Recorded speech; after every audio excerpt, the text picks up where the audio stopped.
from the studios of Farm Journal Broadcast. Dicamba-tolerant crops are gaining popularity, but challenges remain. In agribusiness, a conversation about conditions. We don't have the plants out in the field to achieve the yields that we saw the last couple of years. The Packer TV talks table grapes and improving production in California, and a Michigan food company is helping connect the breakfast table with the farm. AgDay, brought to you by the dependable, longest-lasting Chevy Silverado.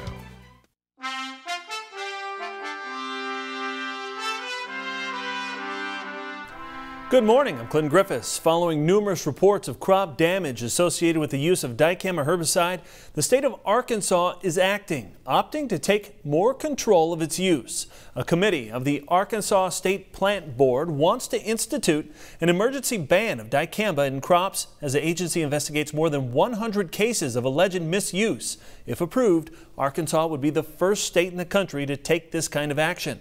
Now, in most cases, it's alleged to be drifting from neighboring farm fields. A majority of the cases are from counties that border the Mississippi River, where most of the state's soybeans and cotton are grown. The governor would still need to approve the dicamba ban, which would be in effect for 120 days. Researchers at the University of Arkansas Division of Ag say the increase in drift complaints is partly because more farmers are using dicamba-resistant soybeans and cotton this year to combat glyphosate-resistant pigweed. Farmers are turning to this alternative technology this year to control weeds in their fields. Todd Gleason has more on what they can expect from a new, old product. Dicamba has been around for about half a century. It's a corn herbicide, but soybeans have been modified to tolerate it. This was done because so many weeds have modified themselves to resist being killed by glyphosate, commonly known as Roundup. But the primary problem, says University of Illinois Extension weed scientist Aaron Hager, is water hemp. Dicamba, in the 50 years that we've used it, has never been excellent on any of the pigweed species. It can be good, it can be very good, but it's not excellent. It's not as consistent. This inconsistency makes the timing of dicamba applications extremely important. Without a doubt, says Hager, most post-applied herbicides are going to do a better job of controlling a full suite of weeds in a field when the weeds are less than 3 to 4 inches in size. But certainly with something like with dicamba and water hemp, our recommendation to farmers, again, is to treat very, very small weeds, but certainly go back in about 10 to 14 days and scout those treated fields. Look and see what the efficacy level has been, because sometimes we can twist up some of these pigweed plants, but that doesn't necessarily mean that they're going to be completely controlled. It's possible for the weeds to recover, flower, and produce seed. And that, says Aaron Hager, is something to avoid. For University of Illinois Extension, I'm Todd Gleason. All right, thanks, Todd. U.S. Trade Representative Robert Lighthizer goes before the Senate Finance Committee Wednesday and the House Ways and Means Committee Thursday to talk about the president's trade agenda. And they'll have their work cut out for them. U.S. agricultural exports to Mexico have declined over the first few months of 2017. The Wall Street Journal reporting that Mexican imports of U.S. soybean meal dropping 15%, the first decline in 4 years. Chicken exports to Mexico were down 11%, the biggest decline since 2003. And U.S. corn exports to Mexico dropping 6%. Mexico is the largest export market for soybean meal, chicken, and corn for the United States. Ag exports a key focus this week as the ag leaders for the U.S., Mexico, and Canada meet for the first time in Savannah, Georgia. Ag Secretary Sonny Perdue and his counterparts seen here touring the ship-to-shore operations at the Port of Savannah. In a statement, Secretary Perdue said, quote, "We share a commitment to keeping our markets open and transparent so that trade can continue to grow." That mutual commitment was reaffirmed in our discussions this week.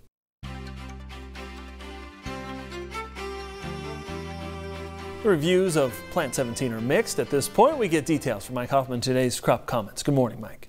Good morning, Clinton. We're starting off in Burt County, Nebraska. Matt Nelson says conditions are very good in his area. His area didn't receive the damaging winds and hail that occurred to the west and south of him. USDA says 78% of Nebraska's corn crop and 72% of the soybean crop is rated good to excellent. And a viewer from Dallas County, Iowa, writing to agweb.com, the farmer says the area is much more spotty than he anticipated. The local agronomist says there are problems with root structure. The farmer is banking on a less than average yield at this point in time.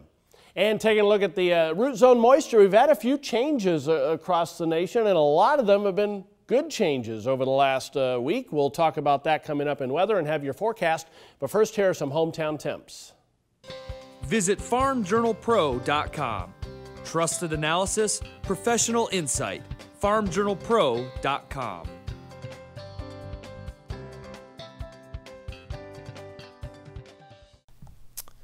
Now, before we move on, we want to make sure some of the younger operators out there know about the upcoming Tomorrow's Top Producer Conference this July in Nashville, Tennessee.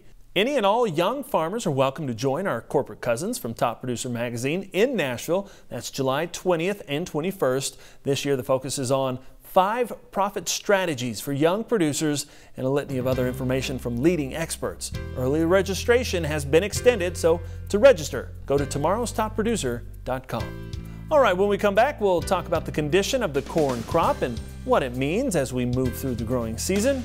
And we'll see how a cereal maker is trying to connect consumers with farmers with a conversation at the breakfast table. In the Country is off to Michigan later on AgDay.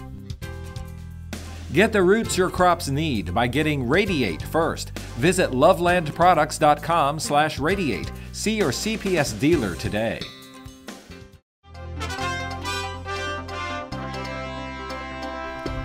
In agribusiness, oil prices and other major commodities feeling the pressure on Tuesday. Let's get an update from the floor of the CME in Chicago.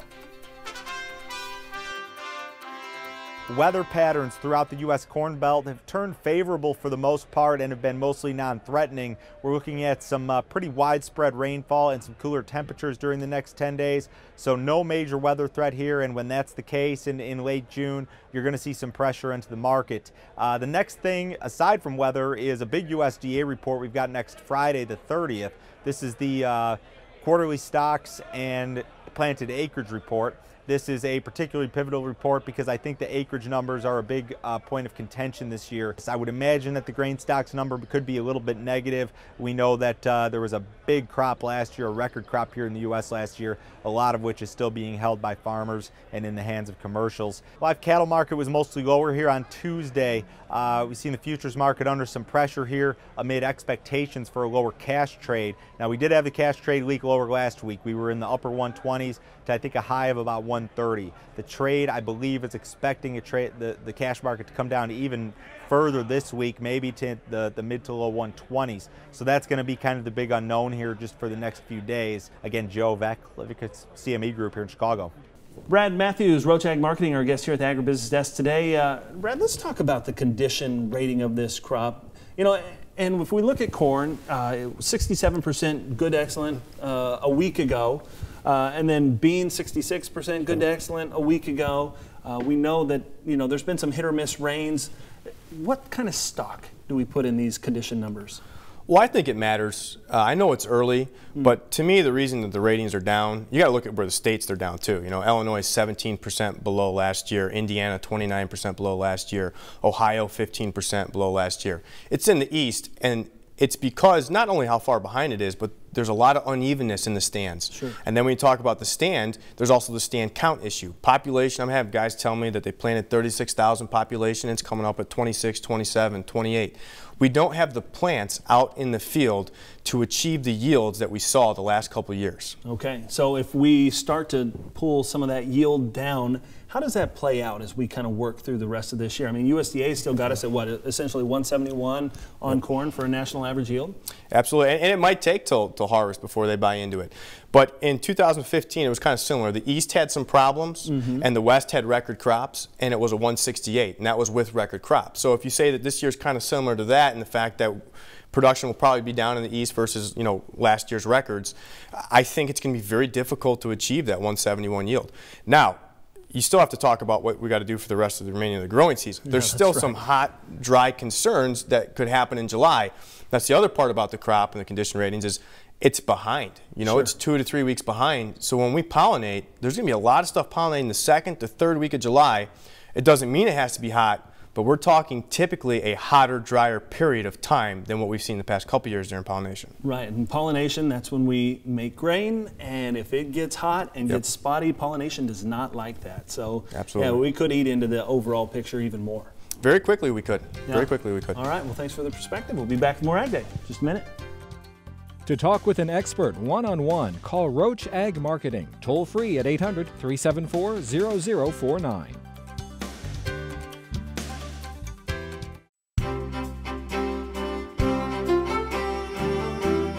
Welcome back to AgDay. Our meteorologist Mike Hoffman looking at the root zone moisture map. And Mike, if we look at the Central Plains here, you can tell where we do need the rain and where we don't. Yeah, that's probably true, and those areas have gotten a little bit worse, but there are other places that have gotten moisture over the last week. Kind of amazing.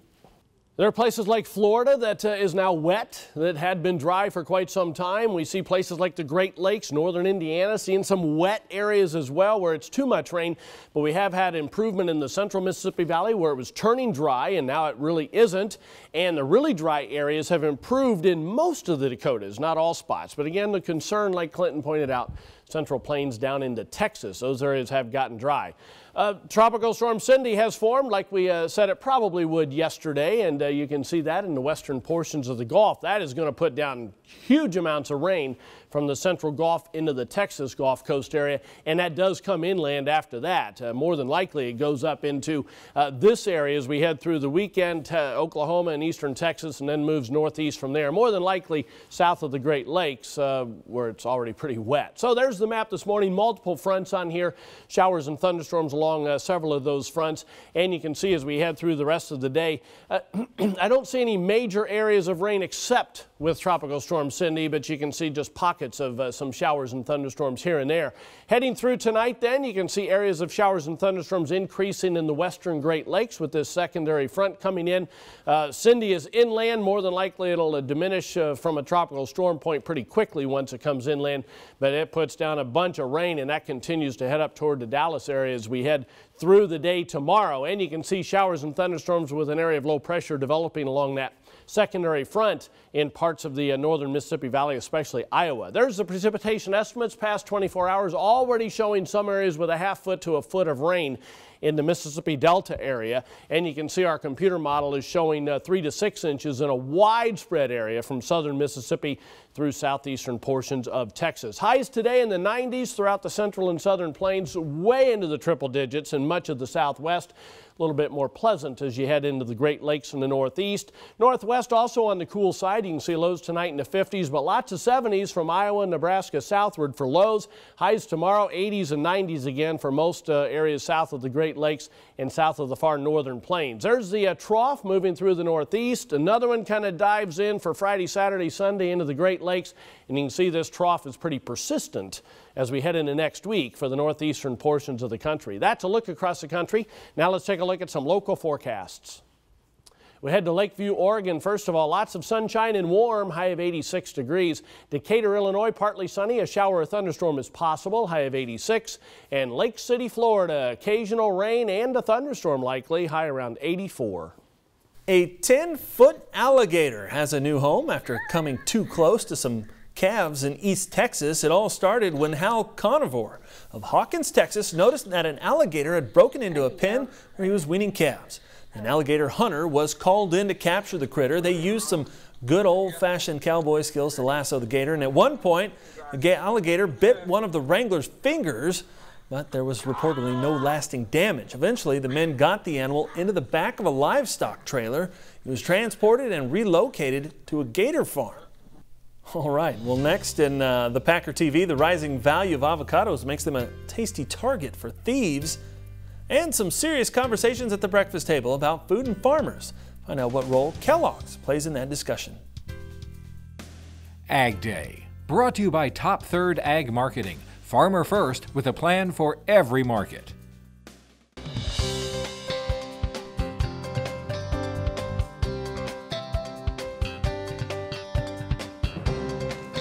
California's table grape season underway, and the state growers are experiencing a much different growing season this year. The U.S. Drought Monitor says roughly 23% of the state is abnormally dry, 8% in a severe drought. It's a stark difference from a year ago when the whole state was abnormally dry and more than 83% in a severe drought. The California Table Grape Commission says the state's production is expected to improve as well. The first forecast for the California table grape crop came through in April, and that forecast was for just over 112 million 19-pound boxes of grapes.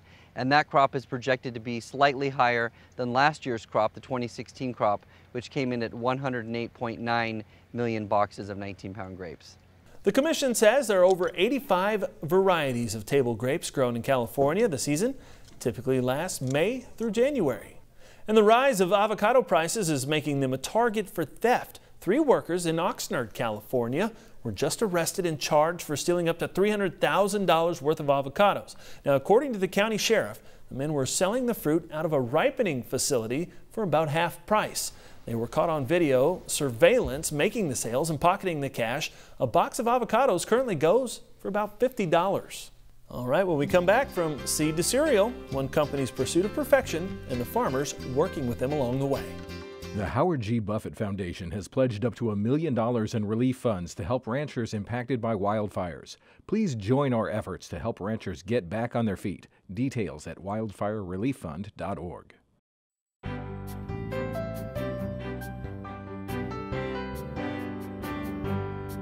In the Country, sponsored by Kubota's BV 4580 Round Baler. Learn more at Kubota.com or visit your local Kubota dealer today. A Michigan company known for its breakfast cereals is helping to bridge the gap between consumers and the American farmer. Kellogg Company is helping farmers improve sustainability on farms across the U.S., and they want shoppers to know it, and the farmers who are doing it. Tyne Morgan tells us about the campaign. Wading through wheat, Justin Crick is looking at one of his best crops yet. This is probably one of the nicer fields we've ever had. But it's what's going on below the ground that's so unique. You can see that, how far down those roots are going. Soil conservation is nothing new in this Michigan wheat field. This is just really nice soil structure. But what applications are applied and when has changed. Our inputs have been they're more scientifically researched now. About 70 miles northeast, Rita Herford is doing the same. So every dot here is where they took a soil sample. This is Herford's 6th season back on the family farm, helping raise the bar on conservation. Both Herford and Crick are doing all of this with the help of Kellogg Company. We're in their Great Lakes Origin program, and so basically what that means is we're giving them all of our information, our crop records, so they can turn around and show the consumers the sustainability side of their farmers. These farmers and Kellogg Company may have different backgrounds, but they all have the same goal: improving soil health. That is the number one most important thing to us, because the soil is where everything happens. If our soil is not healthy, it's not active, it doesn't have plant nutrients, this wheat field will not be looking as nice as it is. So we seek to understand what are the areas of opportunity, what are the needs, and they vary, right? What works on 1 acre doesn't work on another acre, much less state to state, crop to crop.